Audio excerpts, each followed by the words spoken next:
Machne Ephraim Pashis Kisisa. ואמר לו עשר רוח עליהם בחוכמו, לחשב מחשובס בחרשס אבן למלס, בחרשס עץ לעשס בכל מלוכה.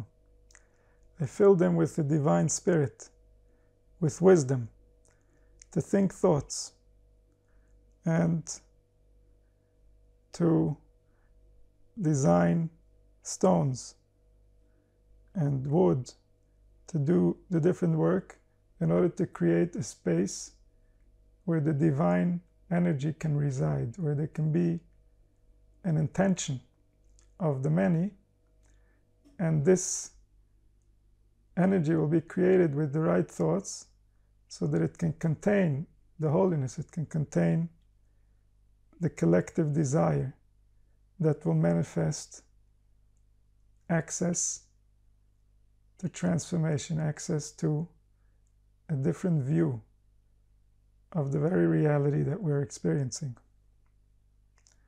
So we see from the language the spiritual work that was required in order to create the Mishkan.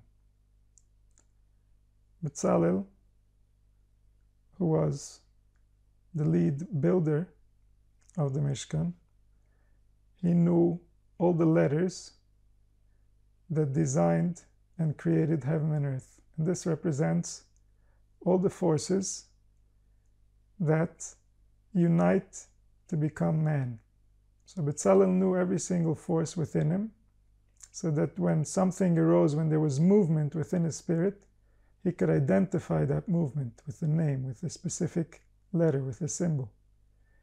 And that ability, that capacity to be able to identify the forces as they move, as they create movement within the human spirit, that is the beginning of learning how to speak the holy tongue, the language of the prophets.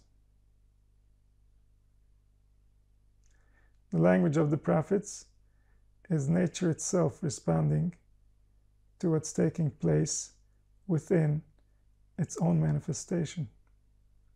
So just like when we interact with an individual, there is a response within that individual that is going to result in the future of that relationship.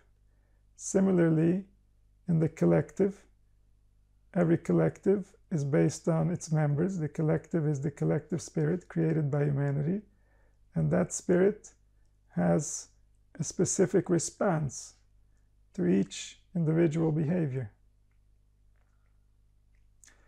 And according to the leaders of the generation, that spirit has more compassion, or more wisdom, or more courage, or more practical, a practical approach, everything depending on the lead souls that are designed to fill that capacity for the collective. And so here we're building a space for all the souls, all the spirits to direct their energy toward that space. That space is going to hold the frequency for the nation so that they remember their essence, so that they don't get lost spiritually, so that they don't forget who they are and what they stand for. So this requires communication with the forces that create us. The forces that create us, they create the function of our body. Forces that create us do what the forces in our bodies do. They're specifically designed to correlate to each other because this is what gives us access to the knowledge of who we are. This is the map that describes consciousness. So he says, the Degel al derech mashal, in the way of a parable, Mishu lamden godel en yochelim and tenakes ktanim. When somebody knows very deep ideas, he might have difficulty explaining himself to little children because little children don't have the development required to understand deep ideas. And so given that this is the nature of his mind, this is the space where he hangs out, so it's difficult for him to limit his thinking, to remember what it's like to think as a child in order to be able to interact properly. But one who's not learned, is not used to thinking deep ideas, he cannot learn with wise people because he cannot understand what they're saying and they don't really care to know what he's saying. So everybody can learn according to their own level. Somebody who has access to the truth of wisdom, and is attached to that truth, then he could learn with everyone. Then there's no limit to who he can interact with, because he's not coming from a space in his brain, he's coming from a space that observes reality itself. And the wisdom of reality applies to all. We're all subject to the same rules, to the same principles of the wisdom that designed us. And those principles are the only principles we are subject to. And the tricky part is that those principles require of us not to bow to any other principles. So if we don't know those principles, we are probably bowing to many other principles we shouldn't be bowing to. And so, when somebody is attached to these principles, everybody can receive, everybody can receive from him according to their own level. This was the wisdom of King Solomon. He spoke about trees and about stones. Says the stone is talking about the type of heart. Because if you're talking to someone, you're talking to a heart. In fact, the power of speech is a way of expressing the human heart. And this is evident in how the body is designed, where the air that becomes the sound of the voice comes forth from within the lungs, right next to the heart. And so comes forth the sound that brings a single note, a note that is the undifferentiated life force as we receive it. And then as it comes through the mouth, the cheeks, the tongue, the teeth and the lips, it becomes differentiated as different individual vibrations. These vibrations correlate to those forces that Bezalel knew.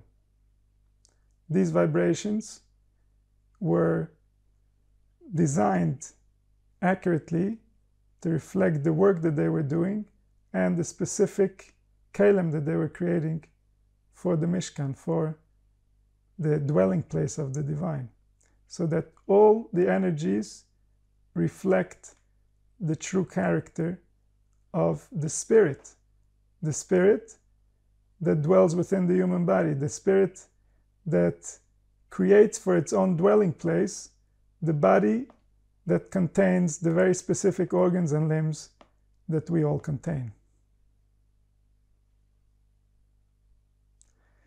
So Shlomo Melech is speaking to a heart. So which heart is he speaking to? So he says when we say he's speaking about rocks, we're talking about speaking to a heart that has become a rock, a heart that has ceased to feel because it hasn't had an environment where it was allowed to feel. So Shlomo Melech could speak to a person with such a heart. The Pasuk says, I will remove the heart of stone. When the redemption comes, the heart of stone gets removed. It means that as long as there is no redemption, then the heart is still made of stone. So this is what we can explain in the Pasuk, that I filled him with this divine spirit of wisdom. He was attached to the truth of wisdom. And he could learn with everyone. It says the one who has a heart of stone means that his dibur, his power of speech, has been separated from its source, because speech is supposed to come from the heart. When speech comes strictly from the brain, that's called echad b'peh ve'echad b'lev. The heart feels one way and the mouth speaks another way. So this is misrepresenting reality. Those who listen, the spirit assumes that whatever speech comes out of a human mouth reflects a human heart. And here, when we have a heart of stone, then the speech does not reflect the heart. The speech reflects something else, usually some agenda, some purpose, some other thing that we're trying to accomplish. So when somebody knows the language of life, they can speak even to those people who have a heart of stone. Even those people who have lost their koach hadibur, they don't really know how to speak from the heart. Those who have the attachment to the real wisdom, they can wake even them up. Because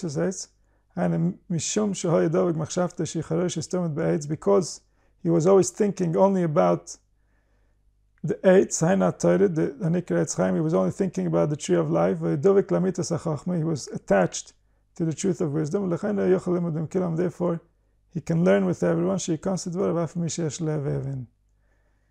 That the word should enter even to those who have a heart of stone. So this heart of stone, the stone within the heart, has been becoming hotter and hotter as history inflicts more suffering on humanity.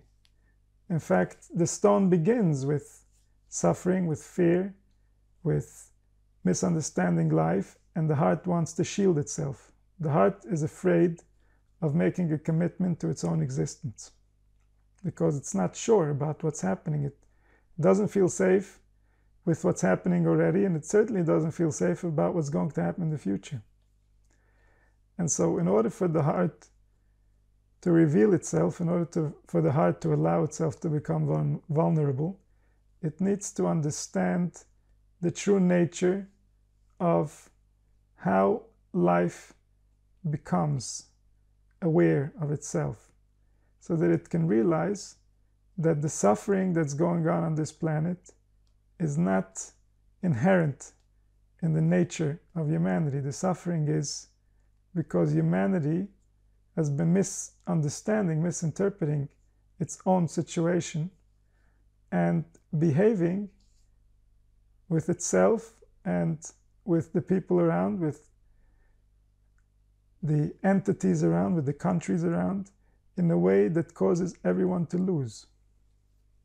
It keeps humanity stuck in a vibration of fear, a vibration of loneliness, a vibration that doesn't allow for the spirit to have enough desire in order to spend the energy that life takes. And so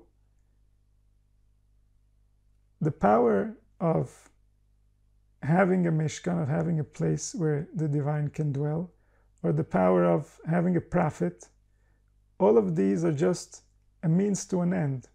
The end is the realization within a human heart of what it means to be a human heart.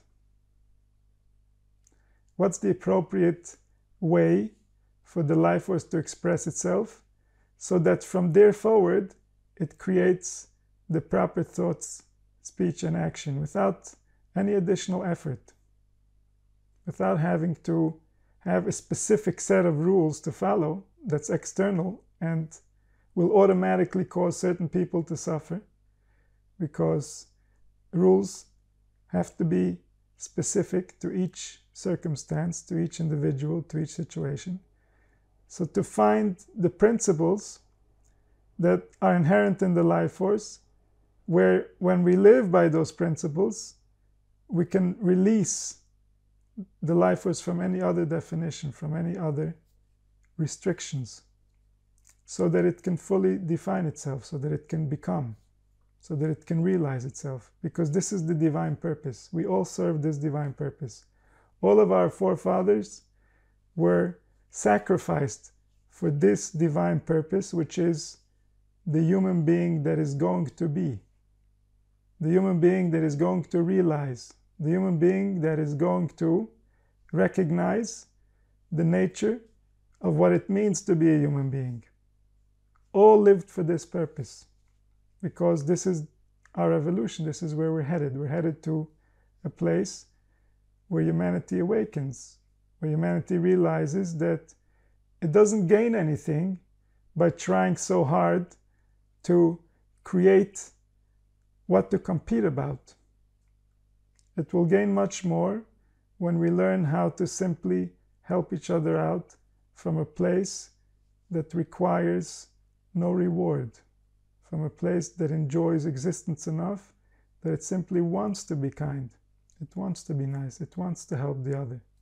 And that's our true nature. This is how we are designed to be.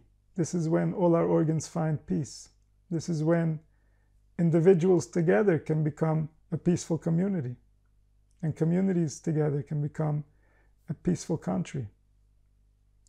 So this is simply our nature, that when we vibrate a certain energy, we receive the divine gifts.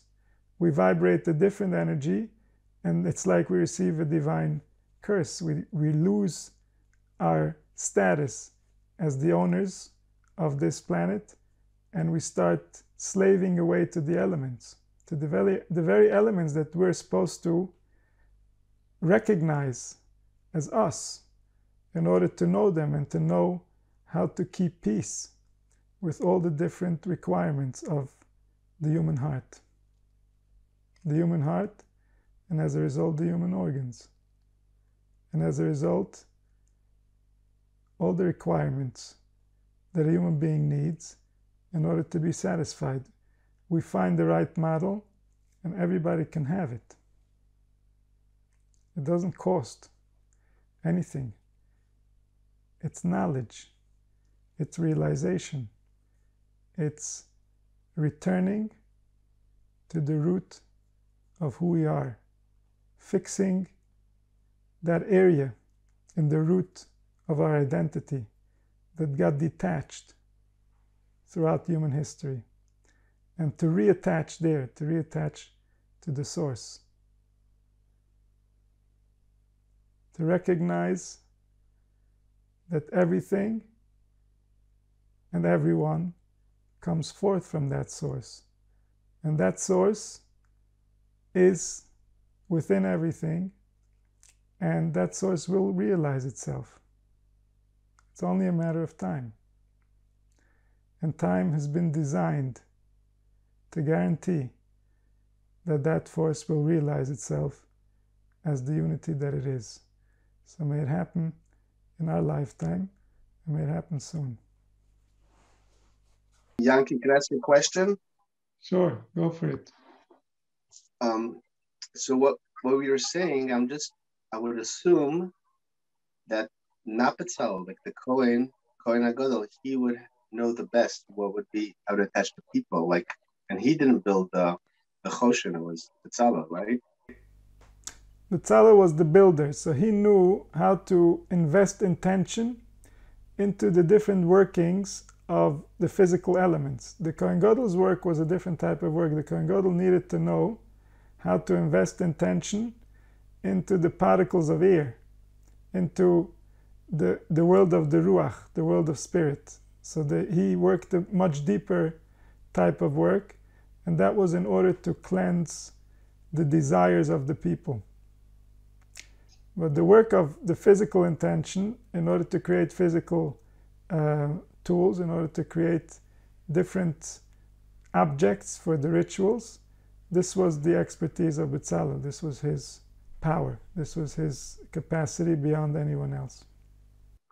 I have a question. If you're hanging up, it's fine. But otherwise, I would love to ask a question. Go ahead, yes. Okay. Yeah, so the question I would be is the difference between the idea of having the Mishkan, okay, how things are out of order a little bit in the, after the Luchos were broken, and then the Mishkan came as a result of it. But, that whole big question of like when exactly we got the Mishkan, and was there a different intention of like, would we have even needed the Mishkan had right. So there is not aired? Can we speak to that a little bit? This is discussed in the Rishonim. So some of them believe that a Mishkan was going to happen regardless, and some of them believe that the Egel is what caused the Mishkan to become, because the message of the principles was no longer relevant. So now we needed rituals, otherwise this wisdom will never survive. So it's the whole concept of creating rituals and creating behaviors and commandments is in order to give power to a specific type of spirit. That spirit lives in the heart. That spirit doesn't live in the ritual. So the ritual is there to serve the heart in order to create an environment where we can release from the heart a certain understanding, a spiritual experience.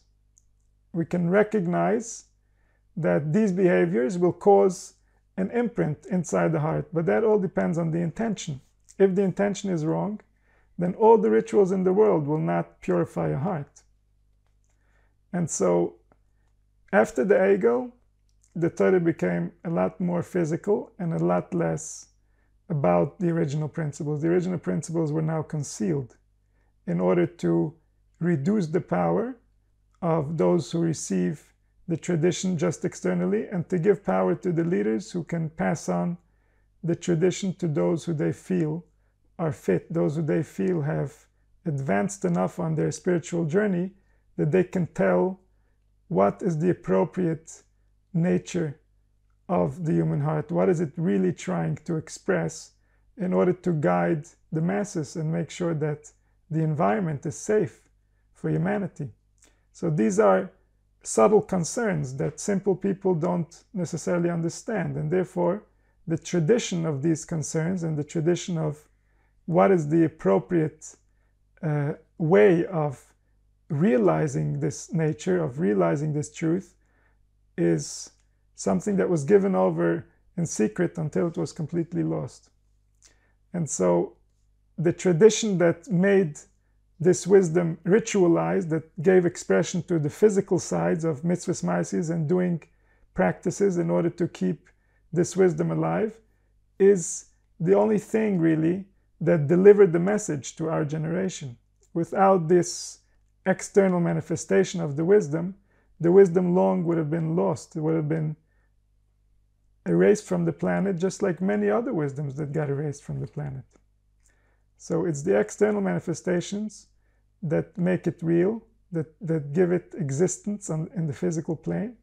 And it's the kavanot, it's the intentions and the thoughts and understandings that go into the actions and the rituals that makes them potent spiritually. That's what gives them the spiritual power to keep away evil spirits. Evil spirits means manifestations of the human soul that are not beneficial to the human soul. So this is the goal of all spiritual instruction. And this is how the Torah was dressed after the Egel, and then it was dressed again in the Torah Sheba'al Peh to an even more extreme version of ritual and specific instruction regarding human behaviors, all in order to keep this message, this reality alive, so that eventually will come a generation that will realize itself. This is the ultimate purpose. And then it's like the Torah, the wisdom itself, leaves exile. It leaves exile together with the inhabitants. It leaves exile when the soul that is trying to feed on that wisdom finally realizes the true intention, the true nature of the message as it applies appropriately to the human heart, as it opens the desire of the human heart to exist within this very condition that we're in. So this is the purpose, this is the reason, and it dressed up as it dressed up throughout generations until even the leaders no longer fully understood what is the message that is being delivered. And that's when it really got dangerous. That's when it really got sometimes into being the biggest enemy of the real message, of the real human spirit that's trying to express itself. So that's the danger of making the Torah physical. And that danger was known and there was no choice. And this is why all suffering goes back to the egel. If not for the egel, there would be no suffering. So all suffering goes back to physicalizing the rules until the spirit thinks that the rules are more important than it. It doesn't realize that the only reason for the rules is to serve, protect, and develop the spirit. So the kalim in the Mishkan was like the first attempt to physicalize the rules? The kalim and the Mishkan were part of physicalizing everything in order to make it edible to the simpler people that couldn't understand the real message. But they did it in a way that even the big people benefited from it, because it was real. What they created there was real, and it was something that could be experienced. But the reason they needed to do that and to manifest such an experience is because not everybody was attached to their true nature, and therefore if we wouldn't have external ways of communicating this message, then they would get completely lost from the message. They would forget who they are, and then after a few generations their children would become a problem for humanity, because whoever is not attached to their true nature becomes a liability to themselves and to those around them. And only Bezalel kind of owned the knowledge or the secret of the letters? No, it's not. It wasn't exclusive to him. It's just that he knew how to do this specific work with those letters. But all of the knowledge at the time had to do with these letters. So all the leaders and all the people who wanted to know more about the wisdom and about the truth knew about the letters, everybody to their own level, to their own degree. But his specific expertise was in creating the physical metals, to create the physical tools that are filled with the spiritual energy. He knew how to invest the energy that he was experiencing within into the physical vessel that he was creating. Can I ask something on that, or I? Sure. So creating like a shulchan or creating a mizbeach, those letters that menorah, the mem, nun, vav, resh, hey. It's not just in the name. Yeah, it's not just in the name. It's the letters, meaning the vibrations that make things the way that they are. It's hard for us to understand because it's too subtle. We don't tune into those letters. But suffice it to say that even the fact that I'm speaking now has a pathway within me that's causing me to manifest in this way. And this pathway was known to the ancient people, to those who studied it for long enough, who were devoted and dedicated to the human spirit.